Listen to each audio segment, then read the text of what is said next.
I've been reading on some forums where people are saying that they're having trouble with the sequencer of the SL Mark III. Hopefully I can shed some light on it. So the first thing you want to do is you make sure that you have your instrument hooked up properly and that you have the right template for what you're using and that you've got the MIDI channel correct and everything else. So I've got all of my instruments set up already. On your sequencer, you have sessions which contains all of the templates and everything and the note data and all of that business, and these are your sessions and you can, you know, save over them and stuff. I like to keep a template session. I keep 2 of them, and that's just my starting point, and then when I find something I like, I save it into a new slot. And then you have your patterns, and this is your 8 possibilities of patterns for each instrument. As you change the instruments, they change. So then you have your steps for each instrument. We're going to start with the drums, and so we're going to put 4 on the floor, right?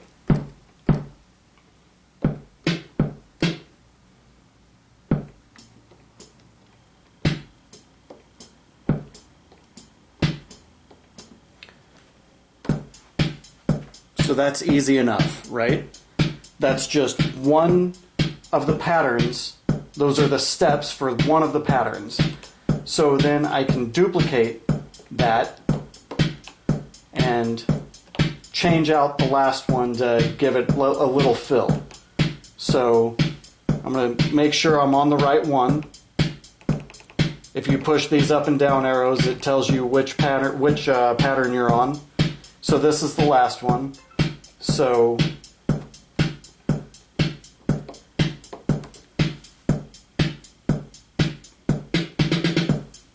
all right. So you see there that that I'm using 4 of the patterns. 3 of them are the same, and 1 of them is the alternate one. Now, if I click that, that goes out to a blank pattern. Nothing's there. If I just click 1, then it's just the 1. It'll play for infinity.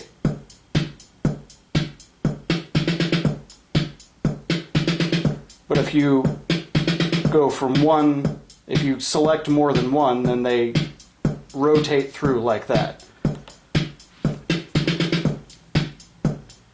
So we're going to go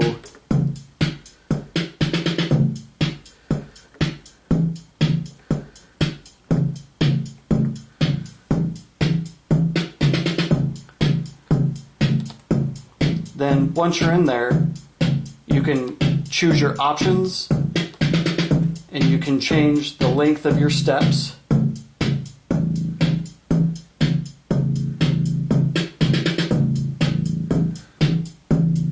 And then, so that was the top row of steps there. This is the bottom row of steps.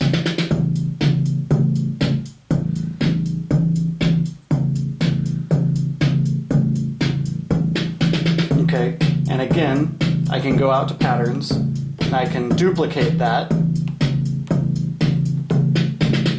And then I'm playing all 4 of them that are duplicated. I'm going to go back into steps. I'm going to make sure I'm on the step that I want, and I'm going to switch notes. I can choose a different note. If I click the new note first, it will keep the properties of the last note. So when I'm changing out notes, I do new note, old note, new note, old note, new note, old note.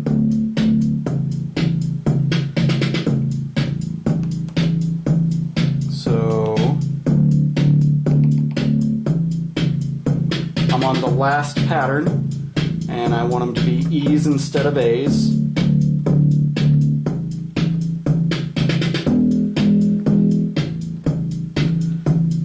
That might be a little hot.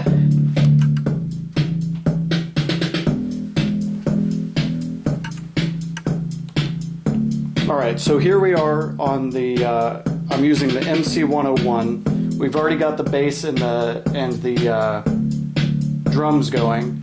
And so you can hit the record button. Now if I record right now, it's just going to record on this one pattern. So I'm going to pre-set up patterns. If you hold shift when you're choosing them, it comes in at the live moment. If you just hit them, it starts on the next rotation. So I believe I did A, D, A, E, right? So I'm on record. I'm going to wait for it to come around.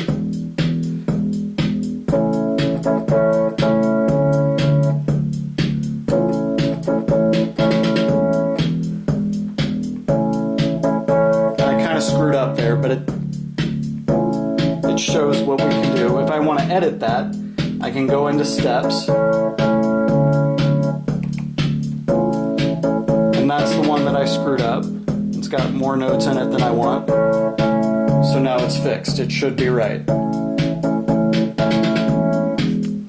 And I'm still in record mode, so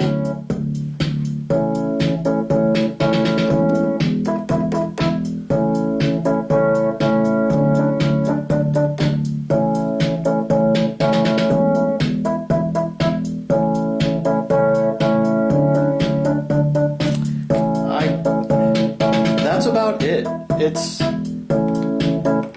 once you get your head around it, it's pretty self-explanatory. As long as you understand, like, all right, this session is currently made up of these patterns all the way up and down, and then those patterns are made out of these steps. And like, if I liked that, which I don't, but if I liked that and I wanted to save that session and then save another copy of that session and alter it for like for an alternate version of that, when you change sessions, it will stay in time. It does it at the end of the measure every time, so you have to be careful that you're on the right measure. If you change sessions before you have saved, then it just goes blank. So if we're playing and I switch sessions, then it goes away, and since I didn't save that, that session's gone too, but you can see that it's still playing. But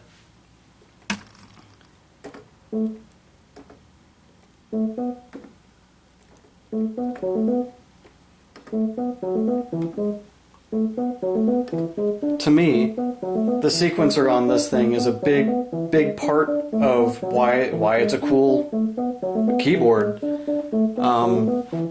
And like, I'm going to record a pitch bend.